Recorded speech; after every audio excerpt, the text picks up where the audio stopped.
세상은 강한 사람에게 박수를 보내고 강한 사람을 좋아합니다. 요즘에 리우에서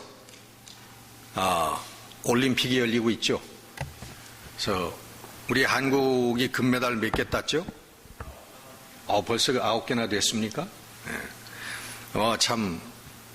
금메달을 따고 우리나라 태극기가 올라가고 참 감격스럽죠. 저도 이렇게 어느 순간인가 그 올라가는 태극기를 보면서 전 세계에 지금 방영되는 거 아니겠습니까? 모든 이 땅의 사람들이 쳐다보고 있는데, 야, 우리나라가 그렇게 형편없는 그런 국가에서 세상에 알려지도 않는 아무도 모르는 나라에서 이렇게 만방에 온 세계 사람들 앞에 높임을 받는 그런 모습을 보면서 참 감격스럽더라고요.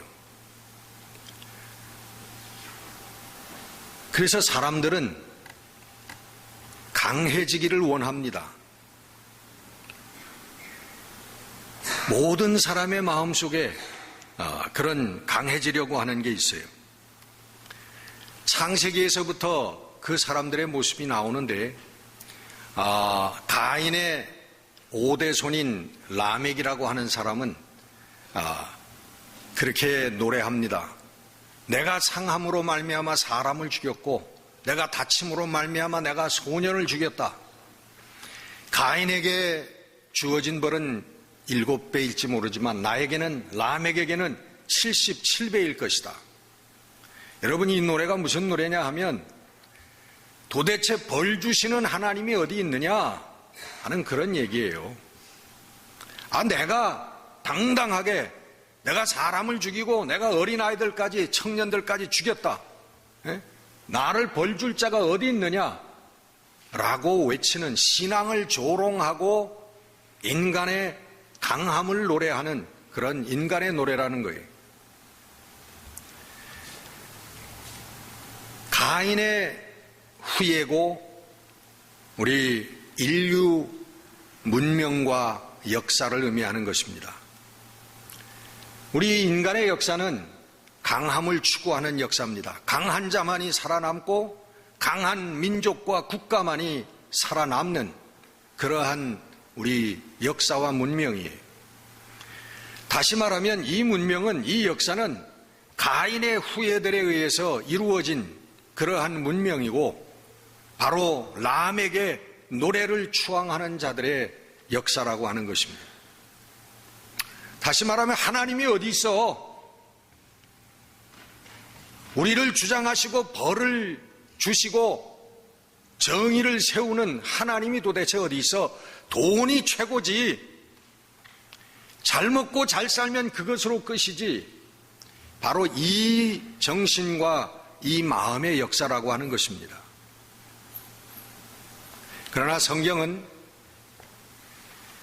가인과 라멕의 문명에 역행하는 자만이 하늘문을 열 수 있다고 선포합니다. 이게 성경의 외침이고 성경의 가르침이에요. 세상이 쫓는 강함을 추구하면, 그 강함의 길로 걸어가면 그것은 죽음이라고 멸망의 길이라고 얘기합니다. 창세기의 아담과 이브는 하나님께서 따먹지 말라고 하는 선악과를 따먹어서 죄를 범했다, 그렇게 기록을 하고 있습니다. 이 선악과를 따먹었다고 하는 것은 하나님의 말씀을 의지하지 아니하고 하나님의 말씀을 존중하지 아니하고 하나님의 말씀을 무시하고 내 마음대로 했다라고 하는 것을 의미하는 거예요. 선악과가 여러분 무슨 사과나무겠습니까? 뭐겠습니까? 그것은 어떤 나무의 열매는 아닐 것일지도 몰라요. 그것이 의미하는 것은 하나님의 말씀을 무시하고 내 마음이 원하는 대로, 내 눈이 보기 좋은 대로 살았다고 하는 것을 의미하는 것입니다. 그래서 걸림돌이 되는 하지 말라고 하는 하나님의 말씀은 무시하고 뒤로 제쳐놓고 내가 원하는 것, 내가 주장하는 것, 그리고 내가 결정하는 것, 그리고 다시 말하면 내가 주인이 되는 것을 의미한다는 거예요. 그래서 인간이 주인이 됐더니 그 결국은 뭐냐 하면 죽음이더라. 사람이 좋아하는 것대로 나갔더니, 사람이 원하는 것대로 그 길도로 걸어갔더니 거기에는 죽음이더라는 거예요. 멸망이라는 거예요. 그럼 여러분, 선악과가 왜 죽음을 가져옵니까? 선악과는 선과 악을 알게 하는 나무인데 그 선과 악을 알았다고 하는 게 왜 그렇게 죽을 죄냐 이거예요. 그거 자체가 여러분 죽을 죄는 아닙니다. 그러면 선악과를 따먹는 그 순간에 죽었어야죠. 아담은 몇 살까지 살았죠? 쓸데없이 이상한 거 물어봐서 미안합니다. 그런 거 외우실 거 없죠. 1000년 넘게 살았나요? 네? 네, 미안해요. 아마 1000년 넘게 살았을 거예요. 저도 잘 외우지 못합니다. 근데 여러분, 정령 죽으리라 하나님이 그러셨는데 죽지 않고 1000년이나 더 산 다음에 죽었다고 하는 것은 무엇을 의미합니까? 저가 선악을 알게 된 후에 선악을 알고 사는 삶을 1000년 이상 살았더니 결과가 죽음이라는 거예요. 무슨 얘기냐 하면 선과 악의 선택권을 가지고 있는 인간은요, 무엇을 선택한다는 얘기입니까? 결국은 악을 선택한다는 거예요. 선의 길을 선택하는 게 아니라 악한 길을, 악한 삶을 이룬다는 것입니다. 인간은 결국은 내버려 두면. 하나님도 선과 악을 아시는 분이라고 그러잖아요. 하나님은 선과 악을 다 아시는 분입니다. 근데 하나님과 그 인간이 다른 점이 뭐냐 하면 하나님은 악을 알지만 악에 물들지도 아니하고 악에 시험당하지도 아니하고 완전하게 악을 이기신 분이라는 거예요. 악이 없으신 분이라는 게 완전하게 이겨서. 그게 여러분 창조주와 피조물의 차이점이에요. 우리들은 하나님 닮았지만 하나님과 같은 자유의지도 있고 하나님과 같은 능력도 있지만은, 그러나 우리 인간의 능력의 한계라고 하는 것은 선과 악의 선택권을 가지고 살 때 우리는 선을 선택하는 것이 아니라 결국은 악을 선택해서 죽는다는 것입니다. 그게 선악과가 얘기하는 우리 교훈입니다. 인간의 역사가, 인간의 발자취가 그것을 증명하는 거예요. 그리고 또 개인적으로 생각해도 우리 개인적인 삶이 바로 그것을, 우리의 삶을 돌아보면 내가 선을 선택한 것이 아니라 악한 삶을, 악한 열매를 맺으며 살아왔다라고 하는 것을 우리는 스스로 고백할 수밖에 없는 것입니다. 여러분, 전쟁이 이 땅에 왜 있습니까? 여러분, 지역주의가 이 땅에 왜 있습니까? 민족주의가 이 땅에 왜 있습니까? 그건 우리 인간의 이기심에서부터 출발하는 것들입니다. 우리 이기심이 없는 인간들이라면 전쟁이 있을 수가 없어요. 오늘 이 땅에 부자와 가난한 자가 왜 있습니까? 여러분, 이 땅에는 하나님께서 온 인류가 충분히 똑같이 잘 먹고 잘 살 수 있는 그런 자원을 하나님께서 우리들에게 분명하게 허락해 주셨습니다. 그런데 지금도 몇 초에 몇 명씩 굶어 죽어가 있는 이 세상, 그 현상이 어디서 나오느냐 그런 말이에요. 한쪽에서는 먹을 것이 남아서 수십 톤, 수백 톤씩 버리는데 한쪽에서는 먹을 것이 없어서 굶어 죽어가고 있다는 거죠. 그래서 우리 인간의 선과 악의 어떤 것을 선택할 것이냐, 어떤 문화, 문명을 이룰 것이냐라고 하는 우리 인간에게, 우리 인간은 악한 문명을 선택했다는 것입니다. 우리가 선하게 노력하면서 살았지만 결국 맺은 열매는 선한 열매가 아니라 악한 열매였다는 것입니다.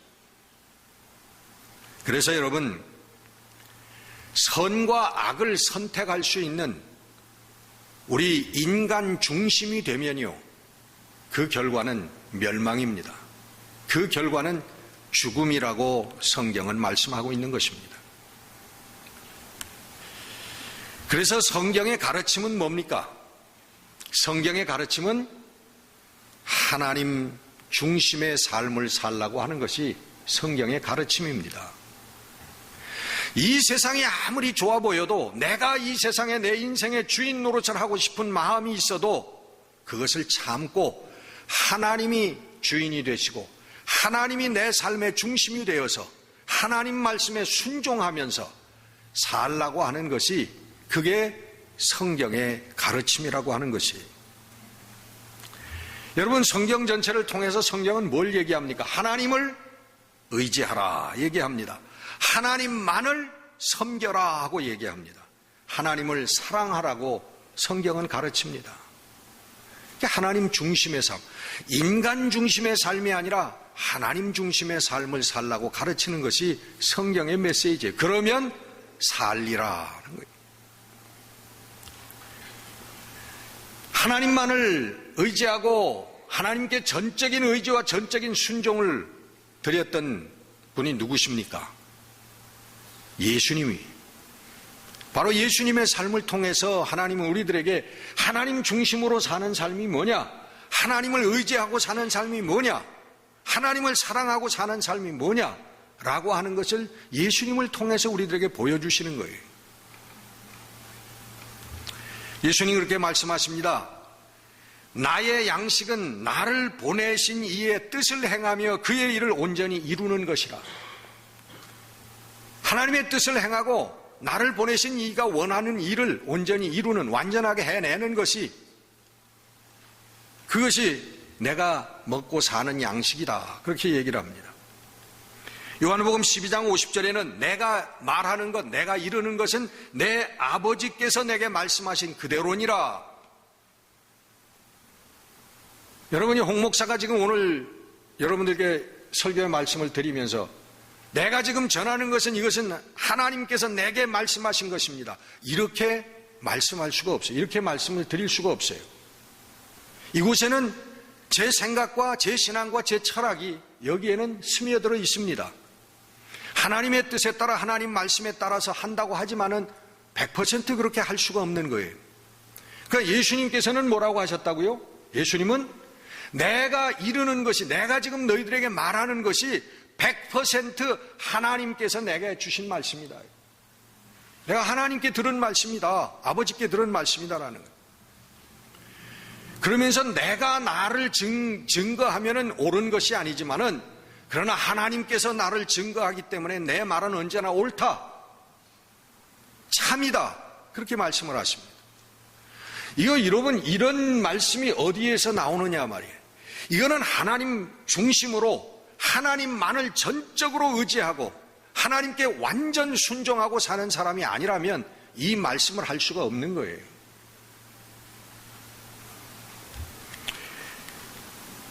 십자가는 우리 예수님의 마지막까지의 순종을 우리들에게 보여주시는 겁니다. 십자가를 앞에 놓고, 죽음을 앞에 놓고 우리 주님 기도하셨잖아요. 그 기도의 결론이 뭡니까? 내 뜻대로 하지 마옵시고 아버지의 뜻대로 하옵소서요. 내가 죽기를 원하지 않습니다. 죽음 두렵습니다. 그러나 내 뜻대로 마옵시고 아버지의 뜻대로 되기를 원합니다. 이게 예수님의 삶의 결론이에요. 여러분, 그래서 십자가라고 하는 것은, 우리가 십자가 하면 우리 하나님의 능력, 하나님의 승리, 하나님의 사랑, 은혜, 이런 것을 먼저 떠올리지만, 그러나 그런 것들 이전에 십자가는, 우리에게 주는 십자가의 의미는 뭐냐 하면 완전한 순종, 완전한 전적인 의지, 하나님만을 의지하는 것을 나타내는 것이 십자가입니다. 내 기호를 죽이고 내 생각을 죽이고 내 마음을 죽이라는 거예요. 그리고 하나님의 뜻에 순종, 나는 이거 하기 싫습니다. 나는 이 말을 하고 싶습니다. 나는 이렇게 살고 싶습니다. 이걸 죽이라는 거예요. 십자가는 그것을 우리에게 가르쳐 주는 것입니다. 하나님의 부활의 영원한 생명, 그 승리와 영광, 그거 이전에 하나님의 말씀에 온전히 순종하고 전적으로 하나님을 의지하는 그것이 바로 우리가 바라보는 십자가의 첫째 의미라고 하는 것입니다. 오늘 본문은 사도 바울의 놀라운 깨달음을 우리들에게 가르쳐주고 있습니다. 우리도 서로 잘 알고 있지만은 사도 바울에게 육신의 지병이 있었던 것 같아요. 어떤 병인지는 나와 있지 않습니다만은 어쨌든 제가 전도의 삶을 사는 데 있어서 대단히 괴로웠던 병인 것 같아요. 그래서 3번이나 주님께 간구하였다고 했습니다. 하나님께 간절하게 기도했다는 거예요. 하나님, 이 병을 고쳐주세요. 내가 하나님의 영광만을 위해서 사는 사람 아닙니까? 내가 나 자신을 위해서 사는 시간이 어디 있습니까? 온전히 하나님만을 위해서, 하나님의 영광만을 위해서 사는데 하나님 왜 내게 병이 있습니까? 너무나 전도하는데 어렵고 괴롭습니다. 고쳐주세요. 3번이나 간구했다는 거예요. 그랬더니 그 응답이 우리 주님께서 뭐라고 하냐면 내 은혜가 내게 족하다. 충분하다. 그 병을 고쳐주지 않아도 내 은혜가 충분하다. 왜냐하면 내 능력이 약한 데서 온전하여짐이라. 이런 응답을 받았다는 거예요. 그래서 사도 바울이 자기가 대답하기에, 사람들에게 편지하면서 선포하기에, 그렇습니다. 나의 약한 곳에서부터 우리 예수 그리스도의 능력이 나타나고 머물기 때문에 나는 나의 약한 것을 자랑하겠습니다. 나의 여러 가지 약하고 나의 여러 가지 못된 것들, 부족한 것들을 오히려 나는 자랑하겠습니다. 그때에 내가 약함을 온전히 고백할 때에, 깨달을 때에, 그때 내게 그리스도의 능력이 머물기 때문입니다 라고 사도 바울은 우리들에게 말씀하고 있습니다. 사도 바울은 바로 능력 이전에 약함이라고 하는 것을 깨달은 사람입니다. 사도 바울은 하나님의 생명 이전에 죽음에 이르는 순종과 하나님을 의지함을 체득한 사람이에요. 다시 말하면 십자가의 길이라고 하는 게 무언가, 늘 우리가 십자가를 걸어놓고 십자가를 쳐다보는데 십자가를 따라간다고 하는데 십자가를 따라가는 길이, 십자가의 삶이 무엇인가라고 하는 것을 정말로 깨달은 분이라는 거예요. 그래서 사도 바울은 내 몸에 그리스도의 남은 고난을 채우노라 그렇게 말씀하셨어요. 여러분, 십자가의 바른 길을 깨달은 사람들은 고난의 의미를 압니다. 고난을 통해서 영광이 있고 죽음을 통해서 생명이 있다라고 하는 것을 우리 십자가를 아는 사람들은 그 삶을 아는 거예요. 그래서 여러분, 십자가의 길을 묵묵하게, 이 세상에서 알아주지 아니하고 이 세상에 부귀영화가 없다고 하더라도 그 길을 묵묵하게 걸어갈 수가 있게 되는 것입니다. 사도 바울이 하나님 앞에 전적으로 하나님만을 의지하고 전적인 순종을 드렸을 때에 사도 바울의 삶에 예수님과 같은 능력이 드러났습니다. 여러분, 사도행전을 읽어보면 사도 바울의 삶이 뭐 예수님께서 행하신 것 못지않은 그런 삶이었던 것을 우리가 봅니다. 그 이유는 뭐냐 하면, 그 이유는 오직 하나, 사도 바울은 전적으로 하나님께 순종했고 전적으로 하나님만을 의지한 사람이었다는 거예요. 누구든지, 사도 바울이 아니라 그 누구든지 오늘도 이러한 삶을 살 수 있다면 하나님의 능력이, 예수 그리스도의 능력이 그에게 나타난다는 것입니다. 사도 바울이 귀신에게 명령할 때 귀신이 쫓겨나가고, 사도 바울이 병자들을 위하여 기도할 때 병자들이 일어나고, 그리고 복음을 전할 때 교회가 세워지는 역사, 이것은 하나님을 전적으로 의지하고 하나님께 전적으로 순종하는 그러한 사람들의 삶을 통해서 나타나는 역사인 것입니다. 그리스도의 능력이 내게 머물게 하려 함이라, 바로 그런 삶의 모습인 것입니다. 요즘에 우리 미디어를 통해서 혹은 또 우리가 직접적으로도 아는 사람들 가운데 정말 하나님께 헌신하는 그런 크리스천 사업가라든가 기업가들을 우리가 많이 만납니다. 근데 저희들 하는 거 보면 사업을 하는 사람이 아니라 주의 일을 하는 사람이 아니라, 돈을 버는 사람이 아니라 주의 일을 하는 사람들이, 그런 정말 참된 헌신을 하는 사람들, 그 사람들 얘기를 들어보면 공통적으로 세 가지의 경험이 있어요. 뭐냐 하면 한 번은 완전히 거지가 됐던 경험입니다. 내 능력으로 내 수완으로 했지만은 완전히 거지가 됐다는 거예요. 그리고 그 다음에 하나님의 사랑을 만나고, 뭐 하나님께서 사업하는 방법을 가르쳐주는 그런 만남이 아니라 하나님의 사랑의 깨달음에 대한, 하나님의 생명에 대한, 하나님의 길에 대한, 하나님의 영광에 대한 깨달음을 만난 체험이 두 번째 체험이라는 거예요. 그리고 세 번째는 내 능력으로 아니라 하나님의 능력으로 다시 재기하는 그런 경험이 있다는 것입니다.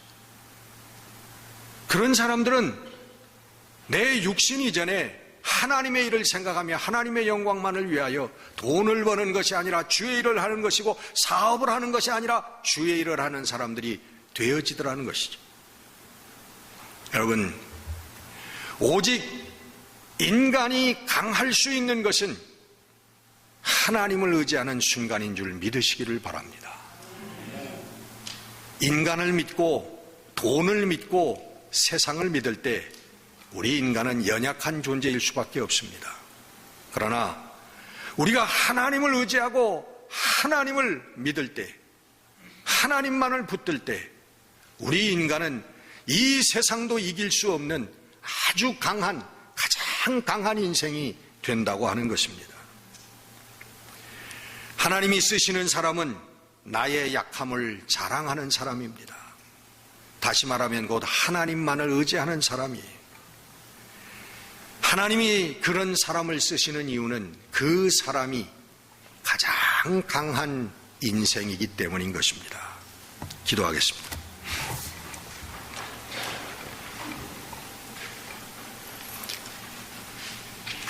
주님, 우리 주님의 십자가는 하나님의 승리와 영광 이전에 우리 인간의 가장 연약한 모습이며 힘없는 모습이라고 하는 것을 저희들이 십자가를 보면서 깨닫습니다. 우리가 약해지는 것은 하나님을 의지하며 하나님께 순종함으로 그 자리에 들어가는 것인 줄 압니다. 그러나 하나님께서는 바로 그 약함을 통하여 우리들에게 참다운 생명을 주시고 하나님의 나라의 문을 여시는 것을 저희들이 압니다. 하나님, 우리 사랑하는 성도들, 하나님의 승리와 하나님의 능력을 바라보기 이전에 하나님께 전적으로 의지하고 하나님만을 사랑하고 순종하는 삶을 이룰 수 있게 붙들어 주시옵소서. 하나님의 쓰임받는 자들이 되게 하옵시고, 하나님께 순종하여 하나님만을 의지하여 하나님의 영광을 드러내는 인생들이 되도록 축복해 주시옵소서. 예수 그리스도 이름으로 감사하며 기도드렸습니다. 아멘.